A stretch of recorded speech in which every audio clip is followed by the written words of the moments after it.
ഓം നമോ ഭഗവതേ വാസുദേവായ. എല്ലാ ഭക്തജനങ്ങൾക്കും ഭാഗവതകഥയിലേക്ക് സ്വാഗതം. ഇന്ന് നമ്മൾ പറയാൻ പോകുന്നത് 5-ാമത്തെ സ്കന്ധത്തിലെ 61-ാമത്തെ കഥയായ ഋഷഭദേവനെ പറ്റിയാണ്.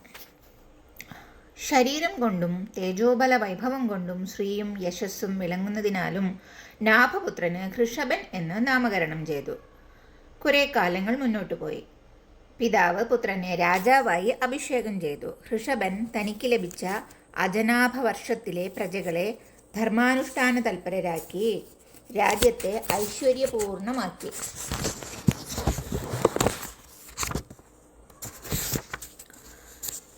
അത് ദേവേന്ദ്രന് അത്രയ്ക്ക് അങ്ങോട്ട് പിടിച്ചില്ല. അദ്ദേഹം രാജ്യത്തിൻ്റെ പുരോഗതിയിൽ അസൂയപ്പെട്ട് അവിടെ മഴ പെയ്ച്ചില്ല. അതറിഞ്ഞ് ഋഷഭദേവൻ തൻ്റെ യോഗമായ കൊണ്ട് അവിടെ വേണ്ടത്ര മഴ പെയ്ച്ച് രാജ്യത്തെ അഭിവൃദ്ധിയിലേക്ക് നയിച്ചു. അതിനുശേഷം തൻ്റെ രാജ്യം കർമ്മഭൂമി എന്ന് കരുതി മറ്റുള്ളവർക്ക് കാണിച്ചു കൊടുക്കുവാൻ ഋഷഭദേവൻ ഗുരുകുലവാസം ചെയ്ത് ഗൃഹസ്ഥധർമ്മം സ്വീകരിക്കുവാൻ അനുവാദം വാങ്ങി. ഇന്ദ്രൻ നൽകിയ ജയന്തിയെ വിവാഹം ചെയ്തു. അവർക്ക് 100 പുത്രന്മാർ ജനിച്ചു. അവരിൽ മൂത്തവനാണ് മഹായോഗിയായ ഭരതൻ. അജനാഭവർഷത്തെ അന്നു മുതൽ ഭാരതം എന്ന് വിളിക്കാൻ തുടങ്ങി. അദ്ദേഹത്തിൻ്റെ അനുജന്മാരാണ് കുശാവർത്തൻ, ഇളാവർത്തൻ, ബ്രഹ്മാവർത്തൻ, മലയൻ, കേതു, ഭദ്രസേനൻ, ഇന്ദ്രസ്പൃക്ക്, വിദർഭൻ, കീകൻ തുടങ്ങിയ 9 പേർ.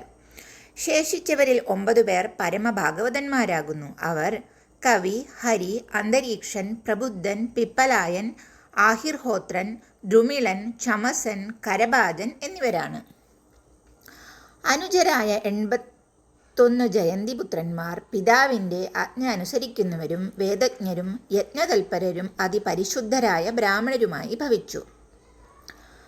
സ്വതന്ത്രനും ആനന്ദരൂപനുമായ ഋഷഭദേവൻ സാധാരണക്കാരനെ പോലെ കർമ്മം ചെയ്തും അറിവില്ലാത്തവർക്ക് പ്രവർത്തിച്ചും കാട്ടിക്കൊടുത്തും പ്രജകളെ പരിപാലിച്ചു. സർവധർമ്മങ്ങളും വേദരഹസ്യങ്ങളും തനിക്കറിയാമെങ്കിലും അദ്ദേഹം ബ്രാഹ്മണർ ഉപദേശിച്ച മാർഗത്തിലൂടെ സാമദ്യുപായങ്ങൾ കൊണ്ട് എല്ലാവരെയും പാലിച്ചു. പലതരത്തിലുള്ള ദേവതാ സങ്കല്പങ്ങൾ കൊണ്ട് പുഷ്ടപ്പെട്ട 100 യാഗങ്ങൾ യഥാവിധി ചെയ്ത് പ്രസിദ്ധി നേടി. ആർക്കും പരദ്രവ്യത്തിൽ താല്പര്യമുണ്ടായിരുന്നില്ല. എല്ലാവരും ദേവന്റെ സ്നേഹാതിശയത്തെ മാത്രം മോഹിച്ചു, ഭക്തി മാത്രം ആശിച്ചു. ഇന്നുള്ള ആളുകളെ പോലെയല്ല. ഇന്നുള്ള ആളുകൾക്ക് ഭക്തി കുറവും ബാക്കി കാര്യങ്ങളിൽ ആഗ്രഹവും. അതാണ് അന്നും ഇന്നും തമ്മിലുള്ള ഒരു വ്യത്യാസം. ഒരിക്കൽ ഋഷഭദേവൻ പ്രജകളുടെ ക്ഷേമം അന്വേഷിച്ച് നാട് മുഴുവൻ ചുറ്റി നടന്ന് ബ്രഹ്മാവർത്തത്തിലെത്തി. അവിടെ ബ്രാഹ്മണ ശ്രേഷ്ഠന്മാരുടെയും പ്രജാമുഖ്യരുടെയും സഭ നടക്കുകയായിരുന്നു. അതിൽ വിനയാന്വിതനായി മനസ്സിനെ നിയന്ത്രിച്ചുകൊണ്ട് സ്വപുത്രന്മാരും പങ്കെടുത്തു. ഋഷഭരാജൻ അവിടെ അച്ചടക്കത്തോടെ കഴിയുന്ന തൻ്റെ മക്കളെ നോക്കി ഇപ്രകാരം ഉപദേശിച്ചുകൊണ്ട് പറഞ്ഞു: പ്രിയപ്പെട്ട മക്കളെ, ശ്രേഷ്ഠന്മാരായ ബ്രാഹ്മണരെ, സ്നേഹമുള്ള പ്രജകളെ, തപസ്സു ചെയ്യുക, മനസ്സ് ശുദ്ധമാകും. ബ്രഹ്മാനന്ദം അനുഭവിക്കുവാൻ മാർഗം തെളിയും. ആ ആനന്ദസുഖമാണ് ജീവന്റെ യഥാർത്ഥ ലക്ഷ്യം. ലോകത്തിലുള്ള കൃമികൾക്ക് പോലും സുലഭമായ ഭോഗങ്ങൾ ദുഃഖപ്രദങ്ങളാകുന്നു. മഹാത്മാക്കളുടെ സേവനം മോക്ഷമാർഗം സുഗമമാക്കുന്നു. ഭോഗചര്യ സംസാര ദുഃഖം വർദ്ധിപ്പിക്കും. ശാന്തശീലരും ക്രോധരഹിതരും സുഹൃത്തുക്കളും സദാചാര സമ്പന്നരും എല്ലാം സജ്ജനങ്ങളാണ്.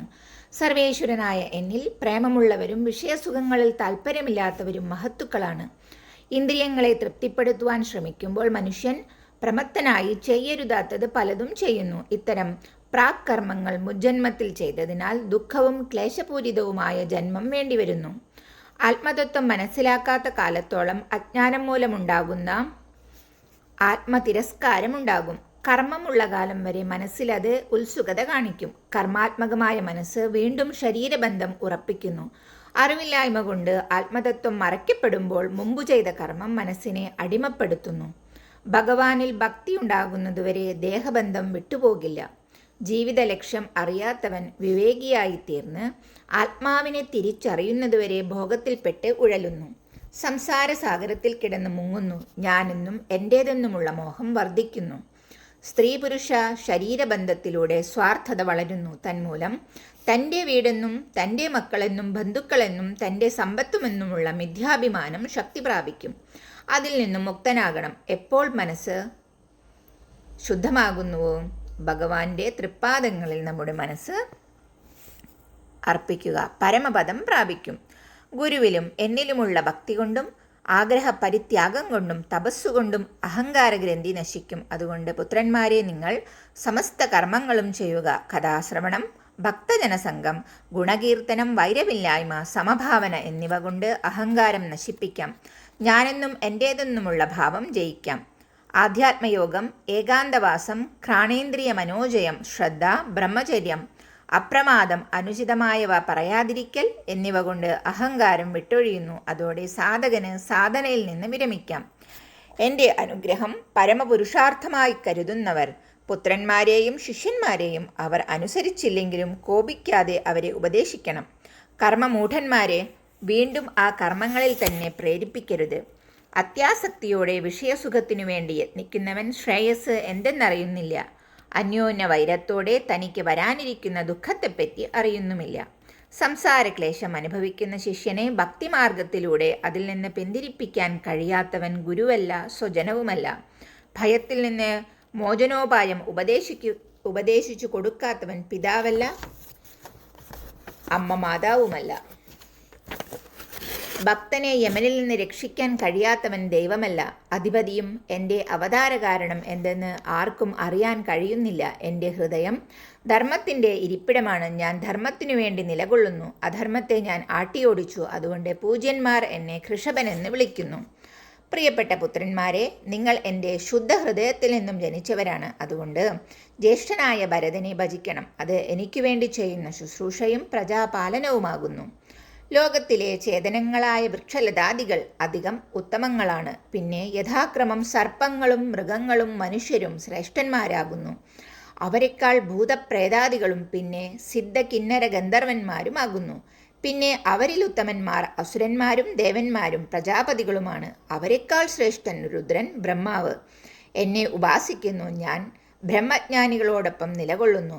ബ്രഹ്മജ്ഞാനികളെക്കാൾ ഉയർന്നവരായി മറ്റാരുമില്ല. അവർക്ക് സമർപ്പിക്കപ്പെടുന്നതെല്ലാം യഥേഷ്ടം ഞാൻ സ്വീകരിക്കുന്നു.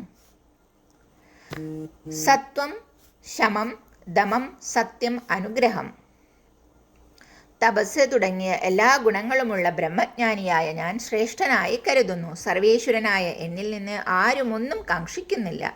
നിഷ്കാമന്മാരായ ആ ഭക്തന്മാർ മറ്റുള്ളവരെ കൊണ്ട് എന്തു കാര്യം?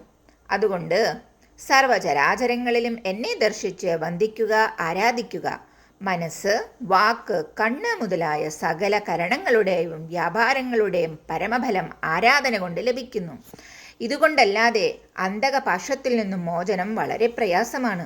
പുത്രന്മാരെല്ലാം ജ്ഞാനികളാണെങ്കിലും പിതാവ് അവർക്ക് ഉപദേശം നൽകി അവരെ ഭഗവാനോട് കൂടുതൽ അടുപ്പിച്ചു.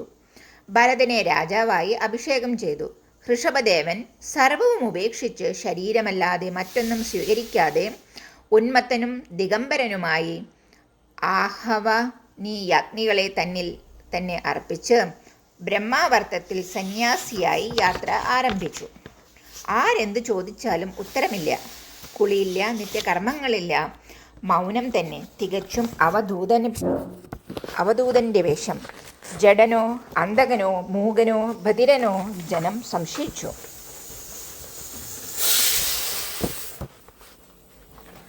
നഗരത്തിലും ഗ്രാമത്തിലും മേട്ടിലും നാട്ടിലും സർവത്ര ചുറ്റി സഞ്ചരിച്ചു. ദുഷ്ടജനങ്ങൾ അടിച്ചും ഇടിച്ചും ഭീഷണിയും മുഴക്കി ഉപദ്രവിച്ചു.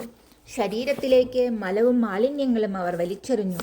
പക്ഷികളെപ്പോലെയും മൃഗങ്ങളെപ്പോലെയും തിന്നും കുടിച്ചും വിസർജിച്ചും ആത്മാരാമന്മാരെ പോലെ ദേവൻ ഒറ്റയ്ക്ക് സഞ്ചരിച്ചു. അദ്ദേഹത്തിൻ്റെ ശരീരത്തിൽ നിന്നും തട്ടിവന്ന് കാറ്റേറ്റ് 10 യോജന ചുറ്റും സൗരഭ്യമുളവായി. രാജൻ പലതരം യോഗചര്യകൾ ആചരിച്ചു. ആകാശഗമനവും പരകായ പ്രവേശവും ദൂരശ്രവണവും സമ്പാദിച്ചു. യോഗാഗ്നിയിൽ കർമ്മവാസനകൾ ദഹിപ്പിച്ചിട്ടുള്ള ആത്മാരാമന്മാർക്ക് യദൃച്ഛയാ സ്വയം വന്നു ചേരുന്ന സിദ്ധികൾ കൊണ്ട് ക്ലേശങ്ങൾ ഒന്നും ഉണ്ടാകാനിടയില്ല. പറഞ്ഞത് സത്യമാണ്. എന്നാലും വിവേകികൾ ചഞ്ചലമായ മനസ്സിനെ ഒരിക്കലും വിശ്വസിക്കില്ല. കാമം, ക്രോധം, മതം, ലോഭം, മോഹം, ഭയം, കർമ്മബന്ധം തുടങ്ങിയ അനർത്ഥങ്ങൾ മനസ്സുമൂലമാണ് ഉണ്ടാകുന്നത്. അങ്ങനെയുള്ള മനസ്സിനെ എങ്ങനെ വിശ്വസിക്കും? അദ്ദേഹം ജഡനെപ്പോലെ സാധാരണ വേഷം ധരിച്ച് താൻ സർവേശ്വരനാണെന്ന് വ്യക്തമാക്കാതെ യോഗികൾ ശരീരം എങ്ങനെ ത്യജിക്കണമെന്നുള്ളത് ലോകത്തിന് കാട്ടിക്കൊടുക്കുവാൻ നിശ്ചയിച്ച് പരമാത്മാവിൽ ആത്മാവിനെ കണ്ട് ദേഹാഭിമാനമുക്തനായി തീർന്നു. അദ്ദേഹം വായിൽ കല്ലിട്ട് മൂടി അഴിച്ചിട്ട് ഭ്രാന്തനെപ്പോലെ നഗ്നനായി കുടജാദ്രിയിൽ ചുറ്റി സഞ്ചരിച്ചു. ആ വനത്തെ കാട്ടുതീ ഗ്രഹിച്ചപ്പോൾ ഋഷഭ ശരീരം കത്തിജ്വലിച്ചു. ഋഷഭദേവന്റെ കഥ കേട്ട് ദക്ഷിണ കർണാടകത്തിലെ അർഹൻ എന്ന രാജാവ് സ്വധർമ്മത്തെ വെടിഞ്ഞ് നീചമായ നാസ്തിക മതം സ്വീകരിച്ച് അതിനെ പ്രചരിപ്പിക്കുവാൻ ആരംഭിച്ചു. കലികാലത്തിലെ മനുഷ്യർ മായാമോഹിതരായി സ്നാനാമചമന ശൗചാദികൾ വെടിഞ്ഞ് തല മൊട്ടയടിച്ച് അധർമ്മ പുഷ്ടി വരുത്തി വേദത്തെയും ബ്രാഹ്മണരെയും യജ്ഞപുരുഷാദികളെയും അവഹേളിക്കുന്നവരായി തീരുന്നു. ഋഷഭാവതാരം രജോഗുണപ്രാപ്തരായ കാമികൾക്ക് ആ മാർഗമല്ല സ്വീകാര്യമെന്നും നിവൃത്തി മാർഗമാണ് ശ്രേഷ്ഠമെന്നും കാണിച്ചു കൊടുക്കുന്നു. ലോകത്തിലെ ഏറ്റവും വലിയ പുണ്യഭൂമി ഭാരതവർഷമാകുന്നു. പ്രിയവ്രതന്റെ വംശം ശ്രേയസ്സുകൊണ്ടും ശ്രേഷ്ഠമാണ്. ആദിപുരുഷനായ ഭഗവാൻ ആ വംശത്തിൽ അവതാരമെടുത്തു. മോക്ഷഹേതുവായ പരമധർമ്മമനുഷ്ഠിച്ചു. മറ്റൊരു യോഗിക്കും ഋഷഭമാർഗം സങ്കല്പിക്കുവാൻ പോലും കഴിയില്ല. മറ്റുള്ളവർ ഋഷഭദേവൻ തള്ളിക്കളഞ്ഞ യോഗമായകൾ ആഗ്രഹിക്കുന്നു. ഒന്നിലും ആഗ്രഹമില്ലാത്ത ഒരാൾ ശരീരാദി ചിന്തകളാൽ തങ്ങളുടെ ശ്രേയസ്സിനെപ്പറ്റി ഒന്നും അറിയാതെ ഉറങ്ങിക്കിടക്കുന്ന ലോകത്തിന് കരുണാപൂർവം അഭയസ്ഥാനമായ ആത്മതത്വം ഉപദേശിച്ച് അനുഗ്രഹവർഷം ചൊരിഞ്ഞു. ആ ഋഷഭദേവന് നമസ്കാരം. ഓം നമോ ഭഗവതേ വാസുദേവായ. അങ്ങനെ ഋഷഭദേവന്റെ കഥ